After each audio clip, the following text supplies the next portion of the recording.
Shalom saudara. Shalom. Mari kita masuk hadiratnya dengan hati bersyukur. Dengan penuh puji-pujian. Haleluya.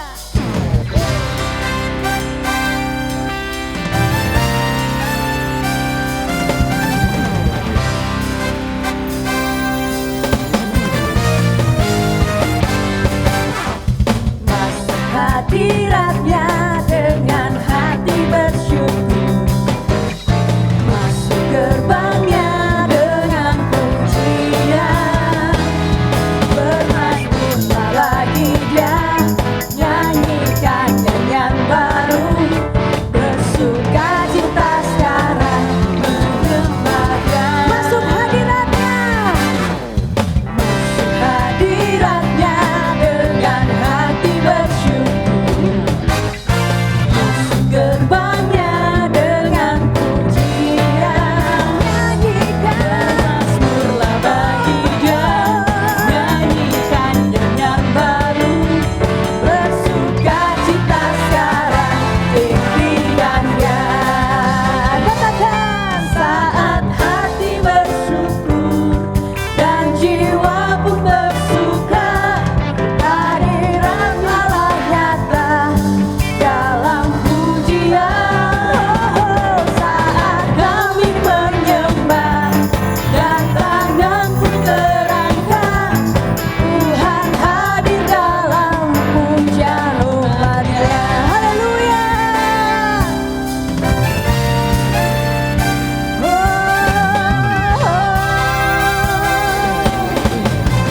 Mari sama-sama katakan. Masuk hadiratnya dengan hati bersyukur. Masuk gerbangnya dengan pujian. Oh, bermazmurlah bagi dia, nyanyikan yang baru. Bersukacita sekarang tinggikan dia. Saat hati bersyukur, saat hati bersyukur dan jiwa pun bersuka, hadirat Allah nyata dalam pujian.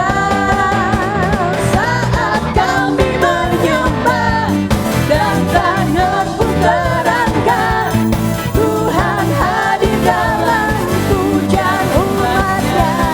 Oh, saat hati bersyukur dan jiwa pun bersuka, hadirat Allah nyata dalam pujian.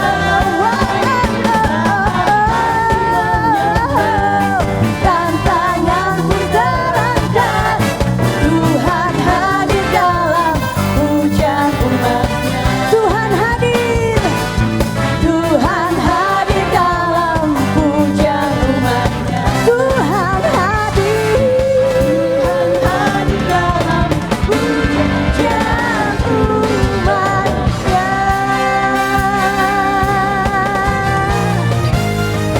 Haleluya. Oh, kami bersyukur Tuhan, kami yakin dan percaya Tuhan Engkau hadir saat ini di tempat ini, di tengah kami Tuhan. Engkau hadir untuk menjamah setiap kami Tuhan Yesus. Terima kasih Tuhan buat kasih setiamu yang gak pernah berkesudahan dalam hidup kami. Engkau baik Tuhan. Engkau sudah menyelamatkan kami Tuhan. Engkau menjadi kekuatan dan penghiburan di dalam hidup kami Tuhan. Dan saat ini Tuhan, kami mau buka ibadah ini di dalam nama Tuhan Yesus Kristus. Haleluya. Amin. Shalom jemaat yang dikasihi Tuhan. Kita tahu bahwa kita setahun ini berbicara tentang gereja sebagai keluarga. Dan pada bulan Maret ini kita memasuki yang namanya family, yaitu dari singkatan yang seperti kita pernah bahas di tahun yang lalu adalah faithful, acceptance, making disciples, integrity, love, and yield. Ya, jadi kita akan kembali membahas ini dari sudut pandang yang lain, dan kita tahu bahwa di dalam keluarga tidak mungkin terjadi yang namanya kesetiaan baik di antara suami istri atau keluarga begitu juga di dalam gereja kalau kita tidak bisa mengenal dan menerima satu dengan yang lain. Jadi hari ini kita mau berbicara tentang be faithful through acceptance. Setia melalui penerimaan, tetapi itu juga tidak mungkin terjadi kalau kita tidak bisa mengenal Tuhan, menerima Tuhan, mengenal diri sendiri dan menerima diri sendiri. Jadi nanti 3 hal ini akan dibahas dalam beberapa bulan ke depan, dan saya percaya hari ini kita mau memulai dengan satu hal, yaitu mengenal dan menerima Tuhan. Siapkan hati supaya kita sepanjang bulan-bulan ini kita diperlengkapi dan kita bisa menjadi keluarga yang luar biasa, baik di dalam keluarga jasmani maupun menjadi satu keluarga yang dahsyat di dalam gereja Tuhan. Tuhan Yesus memberkati. Haleluya Tuhan. Terima kasih Bapa. Engkau begitu baik di dalam hidup kami Tuhan. Inilah saat yang kami rindukan Tuhan, ketika kami berada di dalam hadirat-Mu yang kudus Bapa. Kami menyatukan hati kami Tuhan. Kami mau terima urapan daripada Engkau Roh Kudus. Biarlah Engkau menjamah kami saat ini. I worship you, Jesus. I worship you with all of my heart and all of my soul. I love you, I love to worship you. Mari katakan bersama-sama, I worship you, I worship you, Jesus, I worship you with all of my heart and all of my soul. I love you, I love to worship you.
setia di dalam hidup kami.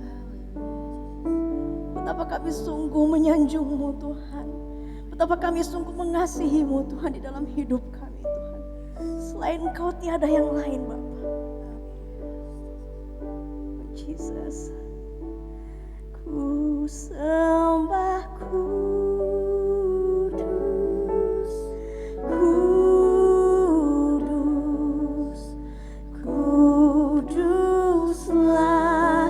Tuhan, dan ku sanjung Kau mulia, mulia bagimu Tuhan. Ku sembah Kau, sembah kudus, kudus, kuduslah Tuhan, dan ku sanjung Kau mulia, mulia bagimu Tuhan. Ku sembah kuduslah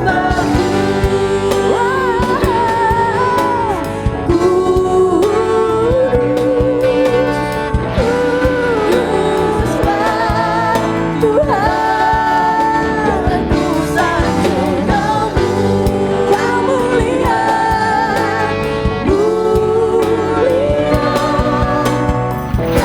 bagimu.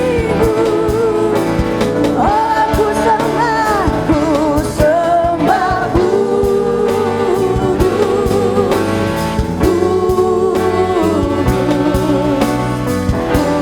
kuduslah Tuhan, dan ku sanjung Kau mulia, mulia bagimu Tuhan.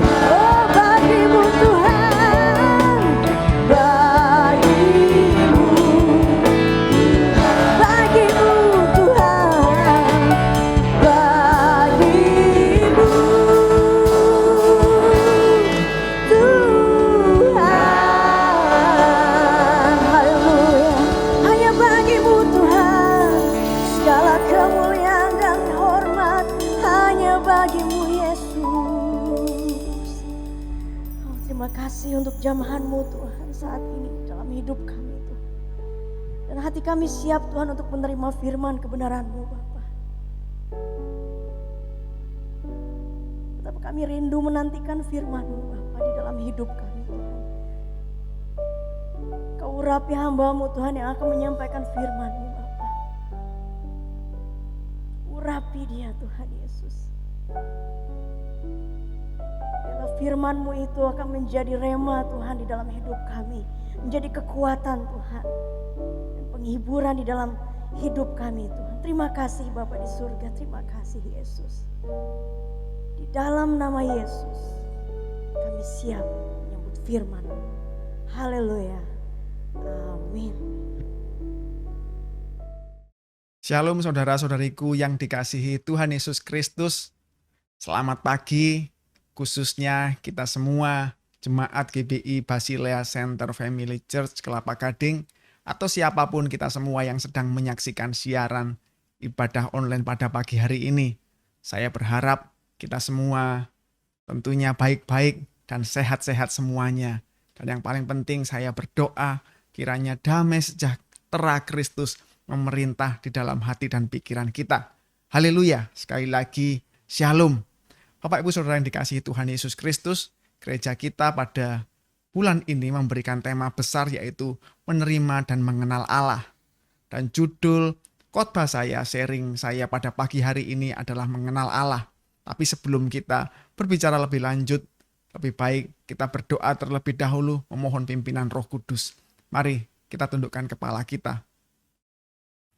Bapa Surgawi, kami mengucap syukur buat pagi hari ini Tuhan.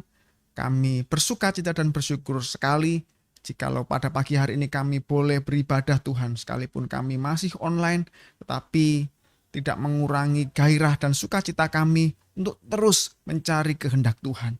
Karena itu Tuhan, berkati kami semua yang mendengarkan firman Tuhan pada pagi hari ini.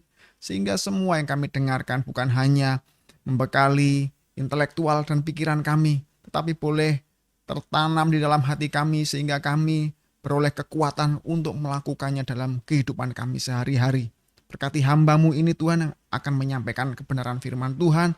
Kiranya hikmat pengertian yang daripada Tuhan memimpin hamba-Mu ini sehingga semua yang hamba-Mu ucapkan dan katakan berasal daripada Tuhan Yesus sendiri. Terima kasih Bapa, dan biarlah melalui semuanya ini hanya nama Tuhan Yesus Kristus saja yang dipermuliakan. Di dalam nama Tuhan Yesus Kristus, semua yang siap mendengarkan firman Tuhan berkata bersama saya, haleluya, amin. Bapak Ibu Saudara yang dikasihi Tuhan Yesus, sekali lagi judul renungan saya pada pagi hari ini adalah mengenal Allah. Ada seorang teman yang berseloroh kepada saya. Kalau di Jakarta, tiba-tiba tidak punya uang dan sampai tidak bisa makan, caranya gampang. Yang penting cukup bermodalkan pakaian rapi dan agak bagus. Tinggal keliling saja, cari acara kondangan perkawinan, dan kemudian masuk. Angponya juga nggak usah repot. Kalau memang nggak punya uang, amplopnya kosong juga nggak ketahuan. Udah deh, setelah itu makan enak, makan kenyang, dan sepuasnya. Saya yakin Bapak Ibu Saudara yang senyum-senyum, jangan-jangan pernah melakukannya. Kalau dipikir-pikir benar juga apa yang diomongin oleh teman saya. Bagaimana tidak, hampir setiap weekend pasti ada saja yang pesta pernikahan. Dan lagi, untungnya apa? Para penerima tamunya juga tidak akan kenal tamu undangan satu persatu. Namun, mohon diingat, mohon maaf, taktik semacam ini tidak akan bisa kita lakukan ketika pesta yang akan diselenggarakan di sorga kelak. Mengapa? Karena tuan rumah, sang pemilik pesta akan sangat mengenal semua para tamu undangan. Tentu saja, bagi mereka yang tidak dikenalnya, tidak akan diizinkan masuk. Bapak Ibu Saudaraku yang dikasihi Tuhan, itu adalah salah satu alasan mengapa kita perlu mengenal dan tentunya juga harus dikenal oleh Allah. Hal itu tentu saja bukan hanya sebagai syarat untuk masuk sorga, tetapi sorga adalah tempat di mana kita akan bersekutu dan menjalin hubungan dengan Tuhan Yesus, Sang kekasih jiwa kita selama-lamanya. Mana ada orang yang menjalin hubungan dengan orang yang tidak dikenalnya, bukan? Jadi, hari ini kita akan belajar bagaimana kita bertumbuh dalam pengenalan akan Allah.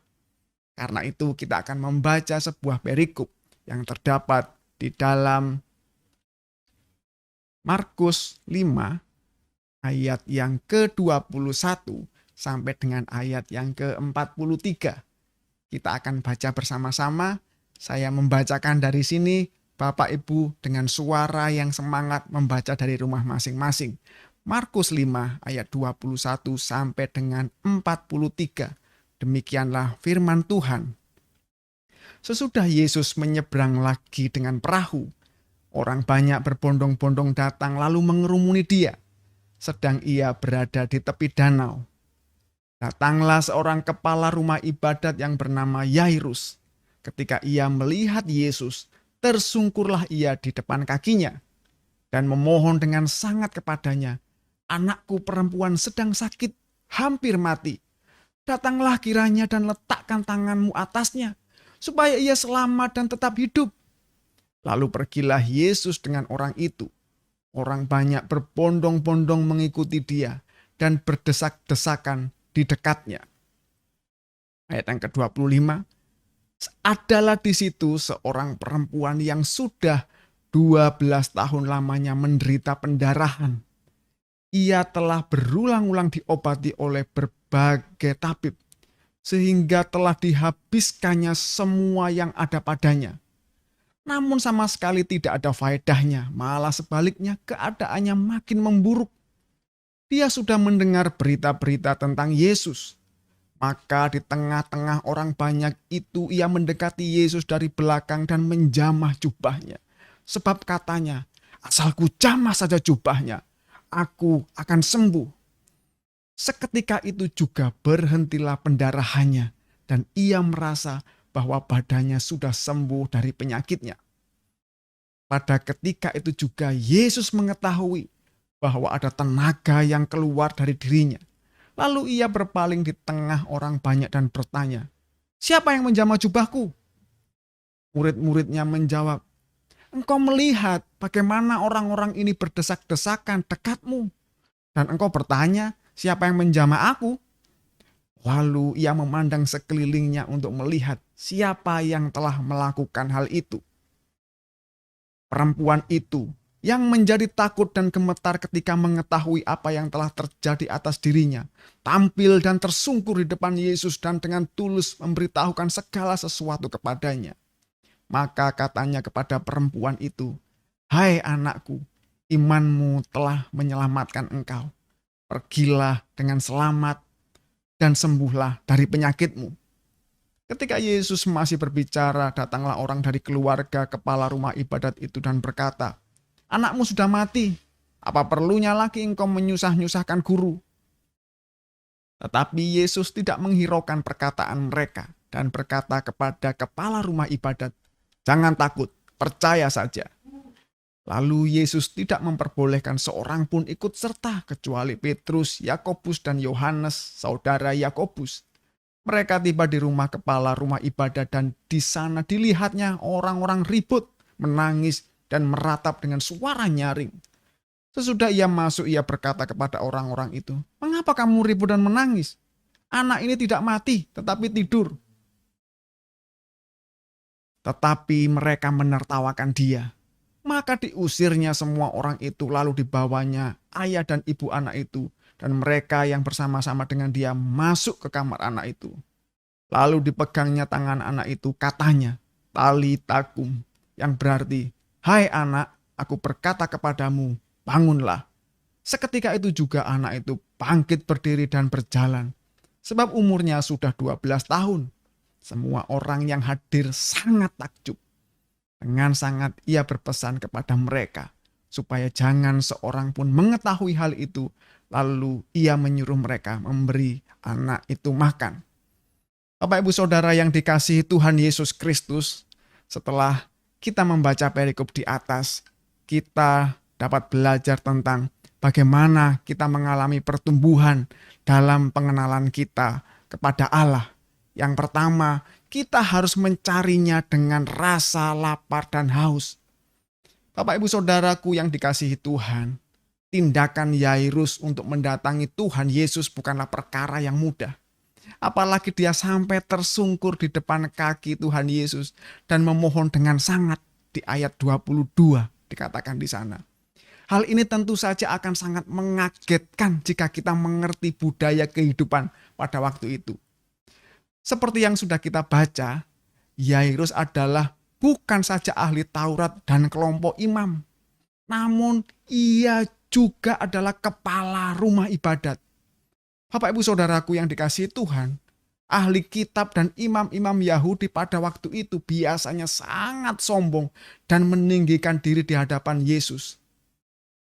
Jadi bagi seorang Yairus dibutuhkan kerendahan hati yang luar biasa untuk melakukan tindakannya tersebut. Bagaimana mungkin seorang kepala rumah ibadat harus datang dan memohon kepada pengajar keliling Tuhan Yesus itu, apalagi sampai tersungkur di kakinya? Bukankah nama besar dan posisi terhormat Yairus biasanya membuatnya sulit untuk merendahkan diri? Demikian juga kita. Namun apa yang sesungguhnya membuat Yairus akhirnya berani, nekat, dan begitu ngotot untuk datang kepada Tuhan Yesus? Tidak lain karena adanya kelaparan dan kehausan yang luar biasa di dalam dirinya. Tentang apa itu? Artinya ada kebutuhan yang mendesak akan putrinya yang sakit keras dan hampir mati. Demikian pula dengan perempuan yang sudah sakit pendarahan 12 tahun. Mendatangi Tuhan Yesus di tempat umum juga bukan persoalan yang gampang baginya.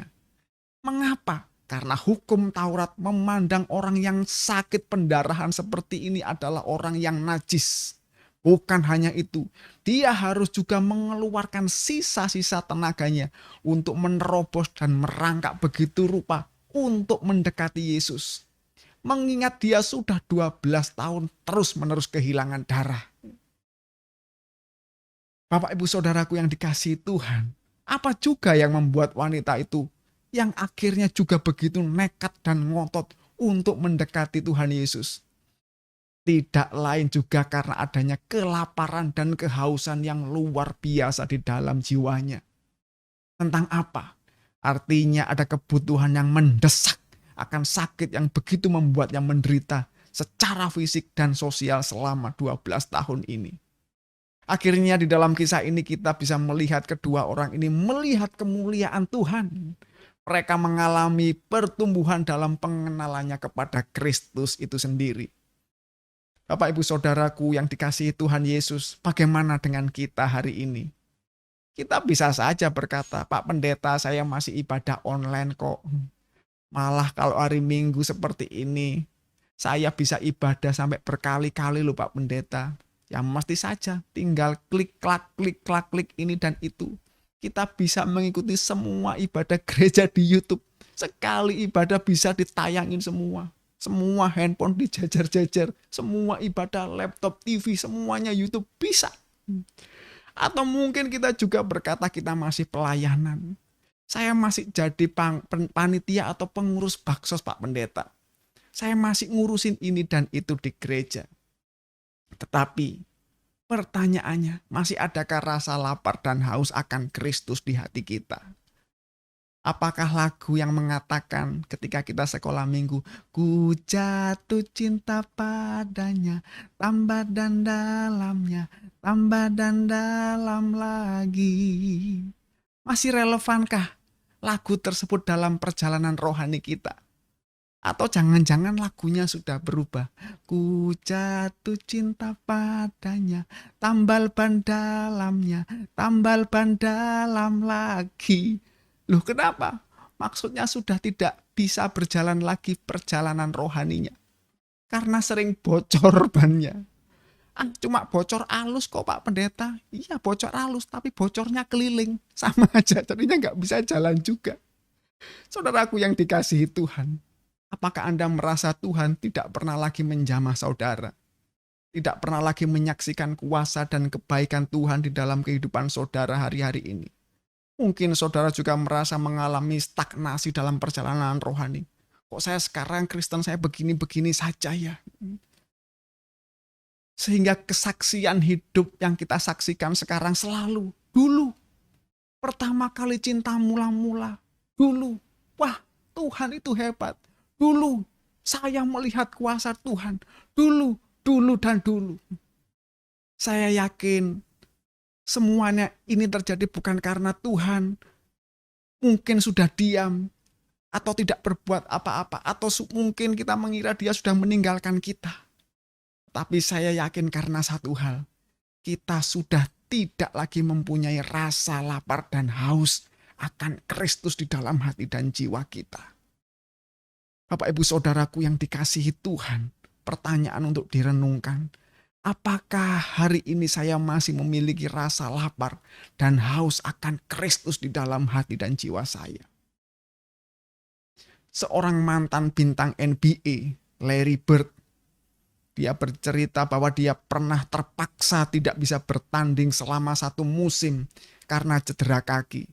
Dia sangat merasa tersiksa. Apa yang paling menyiksanya?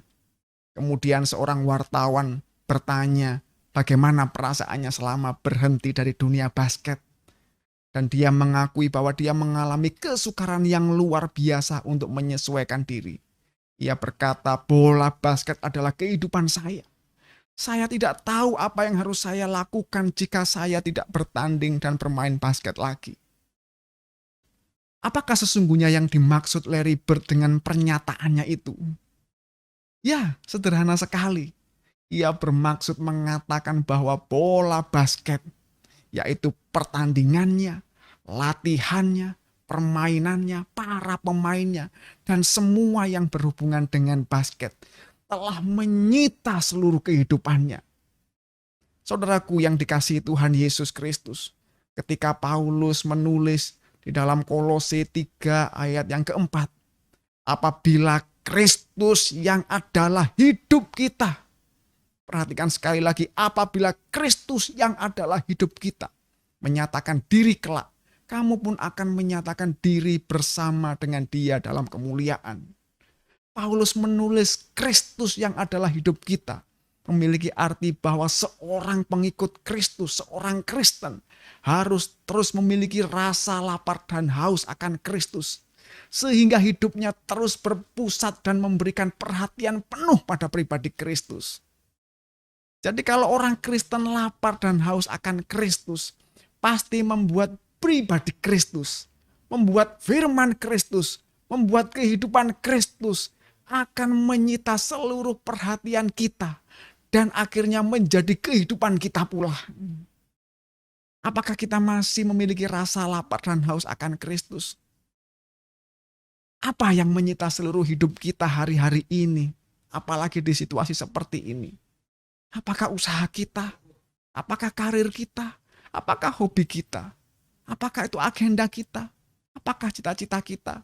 Apakah nonton Netflix semingguan seharian yang menyita hidup kita? Saudaraku yang dikasihi Tuhan Yesus, mari saya mengajak kita semua untuk kembali hari ini. Memohon Roh Kudus untuk mengembalikan, bahkan menumbuhkan kembali rasa lapar dan haus akan Tuhan. Jika kita rindu untuk memiliki pertumbuhan di dalam pengenalan akan Allah. Yang kedua, bagaimana kita mengalami pertumbuhan dalam pengenalan kita akan Allah. Kita harus melihat kesulitan sebagai jalan untuk mengenal Allah. Kita melihat tadi usaha Yairus untuk rela merendahkan diri. Bahkan dia mengabaikan kehormatan dan tersungkur di depan kaki Yesus. Hal itu menunjukkan bahwa dia rela melakukan apa saja untuk kesembuhan anaknya. Dan pastinya dia juga mengusahakan yang terbaik demi kesembuhan anak perempuannya. Tidak jauh berbeda dengan perempuan yang sakit pendarahan 12 tahun. Bahkan segala usahanya untuk mendapatkan pengobatan telah membuat hartanya habis. Ayat 26 mengisahkan hal tersebut. Saudaraku yang dikasihi Tuhan, kira-kira apa yang akan saudara lakukan bila menjadi Yairus atau wanita yang sakit pendarahan selama 12 tahun itu? Atau apabila ada persoalan yang sampai mengancam keselamatan nyawa kita atau orang-orang yang kita kasihi? Ya, tidak usah ditanya lagi. Pasti kita akan mengusahakan cara pengobatan yang paling canggih, mencari dokter yang terbaik, mengupayakan begitu rupa. Mungkin kita juga mengatakan bahwa kita cukup cerdas untuk menyelesaikan masalah tersebut. Atau mungkin kita berkata bahwa masih ada saudara yang akan menolong untuk keluar dari masalah itu. Dalam hal ini, semua jawaban selalu diberikan adalah berpusatkan kepada diri sendiri dan mengandalkan kekuatan orang lain. Tetapi sebagai orang percaya, kesulitan dan persoalan apapun yang sedang kita hadapi selalu ada yang sedang diperkenalkan kepada kita. Yang pertama, kita akan menyaksikan pada akhirnya bahwa pikiran kita yang cerdas tadi, otot kita yang kuat, saudara kita yang kaya, rekan kita yang andalkan, terlihat sebagai kekuatan yang patut dibanggakan. Namun pada akhirnya semuanya terbukti lemah dan seringkali tidak bisa berbuat apa-apa. Yang kedua, kita juga akan diperkenalkan akan kebesaran dan kuasa Tuhan melalui kesulitan. Ya, kita akan semakin mengenal pribadi Kristus itu sendiri melalui kesulitan yang kita hadapi. Yakobus 1 ayat yang kedua, saudara-saudaraku, anggaplah sebagai suatu kebahagiaan apabila kamu jatuh ke dalam berbagai-bagai pencobaan. Yang perlu kita lakukan adalah merubah cara pandang dan pola pikir kita. Bila kita memandang segala sesuatu sebagai kebaikan dari Tuhan, pencobaan apapun tidak akan terasa sebagai siksaan. Pencobaan yang datang bukan untuk membuat kita menderita, melainkan sebagai sarana untuk menyatakan kebesaran dan kuasa Tuhan di dalam hidup kita. Artinya di dalam kesulitan, kita mendapatkan peluang untuk mengenal Kristus melalui segala kesulitan yang kita hadapi. Saudara-saudaraku yang dikasihi Tuhan Yesus Kristus, beberapa tahun yang lalu saya sempat mampir ke sebuah rumah makan kecil di daerah Kendal, Jawa Tengah. Saya tertarik dengan kata-kata yang ada pada papan iklan yang menempel di dinding rumah makan tersebut. Di sana tertulis, soto sedap catering service. Menerima pesanan sampai ribuan mangkok. Sampai saya foto papan iklannya. Gambar ini hasil foto saya sendiri. Saya heran sekali. Warung sesederhana seperti ini bisa menerima pesanan sampai ribuan mangkok. Kemudian saya teringat akan kisah di Alkitab di mana Tuhan Yesus memberikan makan 5.000 orang. Di sana diceritakan bahwa akhirnya murid-murid menolak tanggung jawab ketika Tuhan Yesus memerintahkan kepada mereka. Tuhan Yesus berkata kepada mereka, tidak perlu mereka pergi. Kamu harus memberi mereka makan.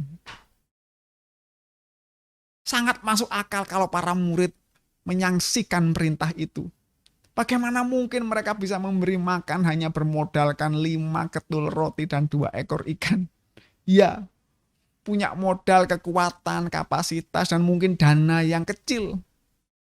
Tetapi justru dengan adanya kesulitan dan masalah yang mereka hadapi, tercipta suatu peluang untuk mujizat, kebesaran, dan kuasa Tuhan bekerja di sana.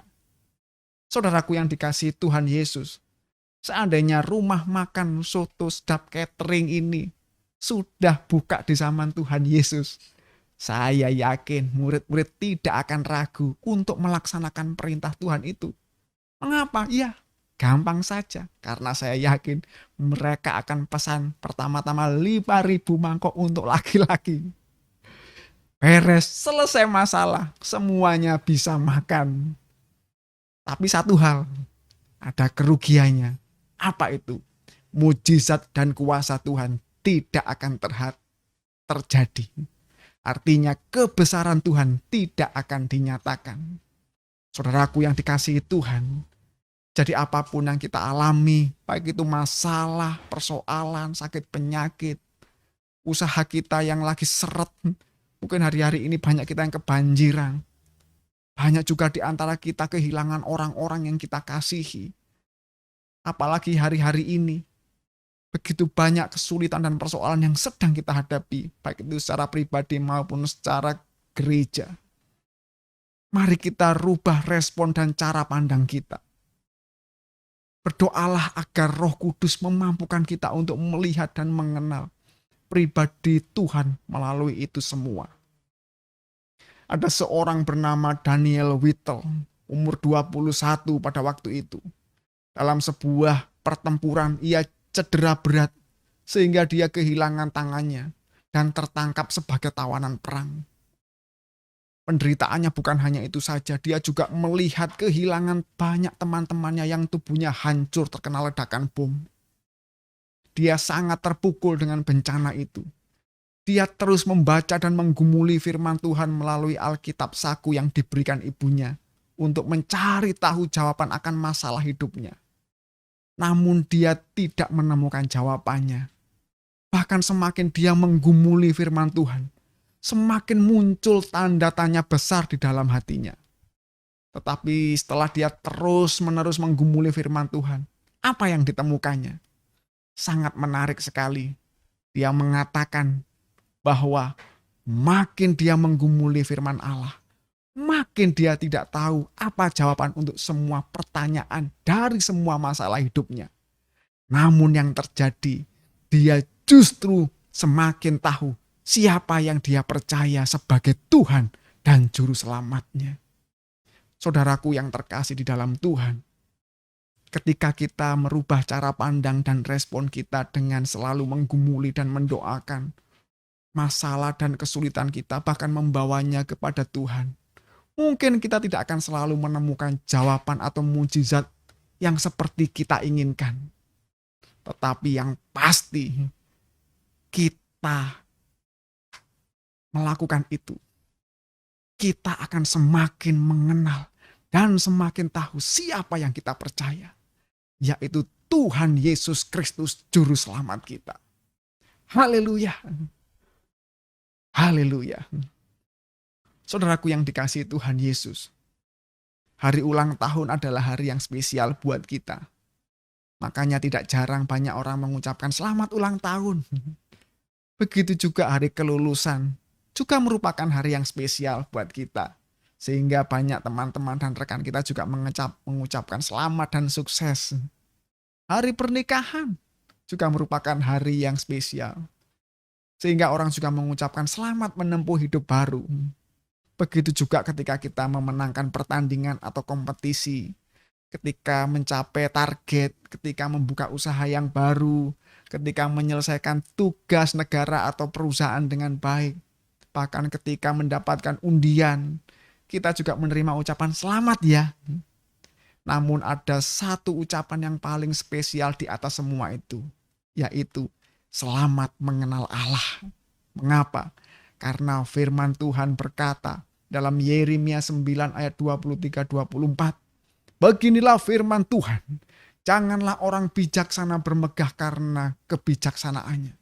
Janganlah orang kuat bermegah karena kekuatannya. Janganlah orang kaya bermegah karena kekayaannya. Tetapi siapa yang mau bermegah, baiklah bermegah karena yang berikut. Bahwa ia memahami dan mengenal aku. Bahwa akulah Tuhan yang menunjukkan kasih setia, keadilan dan kebenaran di bumi. Sungguh semuanya itu kusukai. Demikianlah firman Tuhan. Sampai jumpa di lain kesempatan. Selamat mengenal Allah. Tuhan Yesus memberkati kita sekalian. Mari kita tundukkan kepala kita. Bapak Surgawi, kami mengucap syukur buat hari ini. Kami boleh mendengarkan firman Tuhan yang sangat memberkati kami. Terima kasih Tuhan, rubahlah hati kami. Sehingga kami memiliki rasa lapar dan haus kembali. Tumbuhkanlah Roh Kudus. Begitu juga Tuhan, supaya kami juga memiliki cara pandang yang benar ketika kami menghadapi kesulitan dan persoalan apapun. Karena kami tahu kami sedang mengenal Allah melalui semuanya itu. Terima kasih Tuhan Yesus, biarlah melalui semuanya ini nama-Mu saja yang dimuliakan dan ditinggikan. Di dalam nama Tuhan Yesus Kristus, haleluya, amin. Sampai jumpa di lain kesempatan. Tuhan Yesus memberkati kita semua. Shalom. Jemaat masih memiliki kesempatan yang sama untuk menabur bagi pekerjaan di rumah Tuhan. Untuk persembahan mingguan, persepuluhan, dan persembahan lainnya dapat melalui transfer ke nomor rekening gereja berikut ini.